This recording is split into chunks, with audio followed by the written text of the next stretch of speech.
कभी कभी इंसान एक नामालूम सी कैफियत का शिकार हो जाता है। समझ नहीं पाता कि वो किस चीज़ से नाखुश है, अपनी ज़िंदगी से, हालात से, लोगों से या फिर अपने आप से। खुश नसीब वो नहीं जिसका नसीब अच्छा हो, बल्कि खुश नसीब वो है जो अपने नसीब पर खुश हो। और रास्ते तब ख़त्म हो जाते हैं जब पाँव नहीं दिल थक जाते हैं।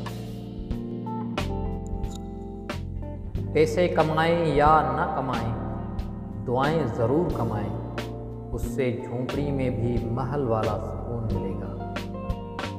कुछ नहीं मिलता इस दुनिया में मेहनत के बगैर, मुझे अपना साया भी धूप में जाने के बाद मिला।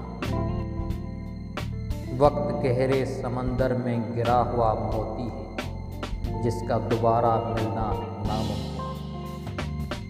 अगर तुम हारने से नहीं डरते तो तुम्हें कोई नहीं हरा सकता। परिंदा जब उड़ने की ठान ले तो हवा को रास्ता देना ही पड़ता है। सारी दुनिया के रहनुमाओं की रहनुमाई कुछ नहीं कर सकती अगर आप खुद कुछ न करना चाहें।